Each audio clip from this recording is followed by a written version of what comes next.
He was a slim, hard-eyed Kentucky horseman of medium height, not as handsome as his dark-haired 16-year-old son. Hey, boys, how you doing? Hey, Dan, do me a favor, will you? Run along to Roger's box and pick up my brushes. I left them right inside the door. Sure, Dan said. Rick, will I see you back at the house? In 5, right? Dan Headley jogged along to the 3 big stallion boxes at the far end of the yard, unclipped the lock on the 8-year-old Red Roger's door, and slipped inside, muttering softly, Hey, Roger, old boy. How you been? They still treating you good? The big stallion, just a tad under 17 hands, and almost milk-white now with the advancing years, was not tethered on a long shank to the sturdy iron ring on the wall. This was a bit unusual for a stallion of his hot-blooded breeding. The Roger gazed at young Dan Headley moving softly behind him. He betrayed no anger, but those who knew him would have noticed his ears set slightly back, and his eye flicking first forward, then back, far back, looking at Dan without moving his head. The boy bent down to pick up the brushes, and as he straightened up, the stallion moved imperceptibly. Dan, sensing a shift in the horse's mood, reacted like the lifelong horseman he was, lifted up his right arm like a traffic cop, and murmured, Whoa there, Roger. Good boy. Easy, old buddy. Right then, Red Roger attacked quite suddenly with not a semblance of warning. He whipped his head around and slammed his teeth over Danny's bicep, biting like a crocodile, right through the muscle and splintering the big bone in the upper arm. And he didn't let go. He dragged the boy down, pulling him onto the straw, preparing for the killer stallion's favorite trick, to kneel on his prey, like a camel or an elephant, crushing the rib cage. Dan Headley screamed with pain and terror, and his scream echoed into the yard. Rick Hunter was on his way down the walkway toward the main house when he heard it. He pounded across the grass quadrangle toward the boxes as he heard his friend's second scream. He dashed straight to the first box where Red Roger lived.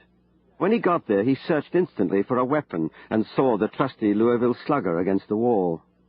Grabbing it with his right hand, he whipped open the door and faced with horror the scene before him.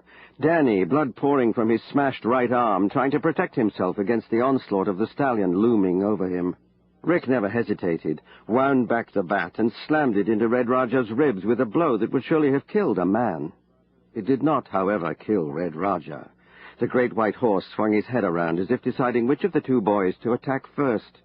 So Ricky hit him again with all his force, crashing the bat into the ribs of the stallion, simultaneously yelling, Get out, Danny! For Christ's sake, get out! Shut the door, but don't lock it!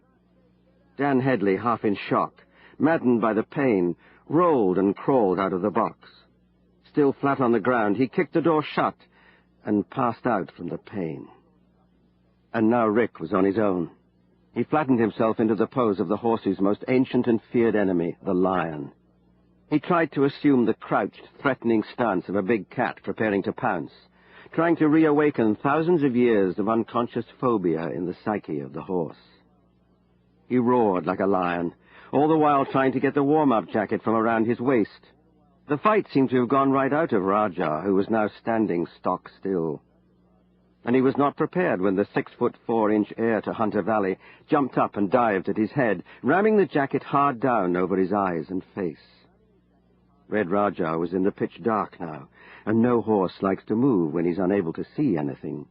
He just stood there, stock still, trembling, blind now, with the jacket still over his head. And Rick carefully edged toward the door, eased it quietly open, and made his escape, slamming the lock shut as he went. Outside, Dan was conscious again. Rick hit the alarm bell and sat with his buddy until help arrived minutes later. He and both their fathers remained with Dan all night in Lexington Hospital, while 2 surgeons meticulously re-stitched the muscle, reset and pinned the shattered right arm. And in the morning, when Dan was in the recovery room, the patient finally came to, slowly focusing on the young lion from Hunter Valley. He shook his head in silent admiration of his friend's courage, and then he grinned and said, Jesus, Ricky, you just saved my life. I told you we'd be better off on a warship. You're out there, old buddy, said Rick. You think Annapolis is ready for us? The White House, Washington, D.C., January 23rd, 2007. Admiral Arnold Morgan was alone in his office, contemplating the two major issues in his life at this particular lunchtime. The first was his decision to stay on as the National Security Advisor to the President for one more year, against all of his better judgment. The second was a Wagnerian-sized roast beef sandwich, fortified with heavy mayonnaise and mustard, into a feast he would never have dared to order had his secretary and wife-to-be, the gorgeous Cathy O'Brien, been anywhere near the precincts of 1600 Pennsylvania Avenue. Happily, she was out until 4 p.m. The Admiral, 61 years old now, was still miraculously in robust health, and not more than 8 pounds heavier than he had been as a nuclear submarine commander 27 years previously.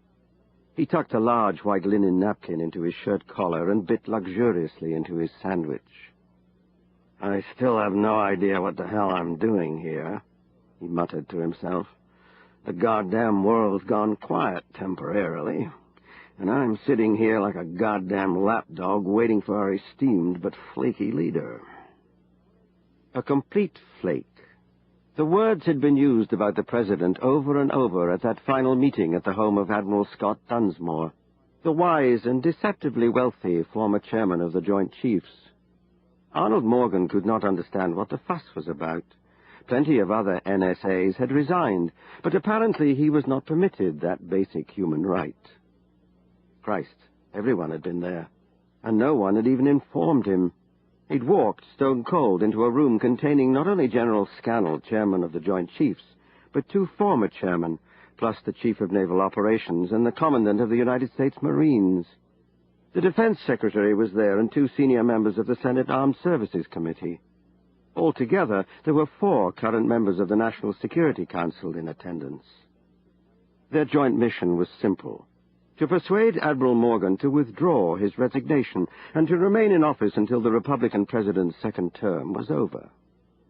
A few weeks previously, at the conclusion of a particularly dangerous and covert naval operation in China, the president had demonstrated such shocking self-interest and lack of judgment that he could no longer be trusted to act in the strict interests of the USA. And now Morgan was back at the factory, and he was ruminating on the general calm that had existed in the world's known trouble spots for the past month. The Middle East was, for the moment, serene. Terrorists in general seemed to be still on their Christmas break. India and Pakistan had temporarily ceased to threaten each other. And China, the big tiger, had been very quiet since last fall.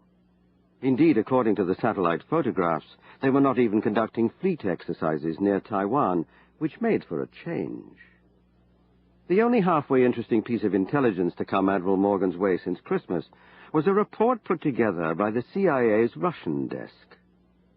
According to one of their field operators in Moscow, the Rozhvorozheny factory on the outskirts of the city was suddenly making large quantities of moored mines. This was regarded as unusual, since Rozhvorozheny's known expertise was in the production of seabed mines, the MDM series, particularly the lethal 1 3/4-ton ship-killing MDM-6, which can be laid through the torpedo tubes of a submarine. Rozhvorozheny was now apparently making a lot of updated, custom-made PLT-3 mines, moored 1-tonners, which can be laid either through torpedo tubes or from surface ships.